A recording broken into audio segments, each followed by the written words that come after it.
Wort belobigen will, wenn ich will, dass internationale Investoren zu uns kommen, wenn ich will, dass wir Zuversicht und Mut haben und mit dem in die Zukunft schreiten, dann kann ich nicht deppert reden über unseren Wirtschaftsstandort mit Verlaub gesagt.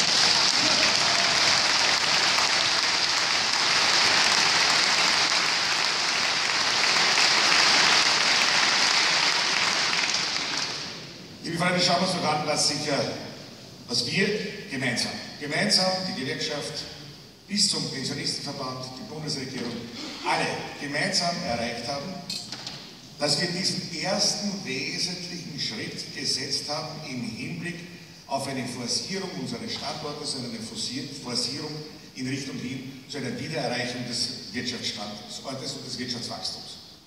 Das sage ich euch schon, Freunde. Ich meine, erst einmal muss man ja sagen, es ist ja wiederholt auch hier hingewiesen worden darauf, wir leben in der größten Wirtschaftskrise seit 2008, 2009, der größten Wirtschaftskrise seit der Zwischenkriegszeit. Aber da geht es ja nicht darum, dass ich das beklage und beweine, sondern es geht darum, was machen wir dagegen. Der erste wichtige Schritt war, jawohl, mit der Steuerreform 5 Milliarden Euro in die Nachfragestärkung zu stecken. Ein erster ganz wesentlicher Schritt. Und danke allen, die dazu beigetragen haben, dass wir dies erreicht haben, insbesondere mit der Stärkung kleinerer Einkommen und auch mit einer besonderen Stärkung, was es überhaupt in ganz Europa nicht gibt, nämlich der Stärkung der Pensionisten, ihrer kleinen Pensionen.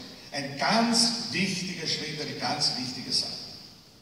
So, nun, liebe Freunde, ist der nächste Schritt zu setzen. Der nächste Schritt ist zu setzen im Bereich der Stärkung der Privatinvestitionen. Ja, da wird man sich mit Sicherheit eine Menge einfallen lassen und ich erwarte mit Sehnsucht die entsprechenden Investitionsprogramme und Vorschläge zur Stärkung seitens der Wirtschaftskammer, seitens der ÖVP, seitens der Konservativen. Wo ist denn das alles? Der eine kann bald werden, wo sind die Vorschläge zur Stärkung der privaten Investitionen? Und das sage ich jetzt bewusst als Wiener Bürgermeister, natürlich auch die Stärkung der öffentlichen Investitionen.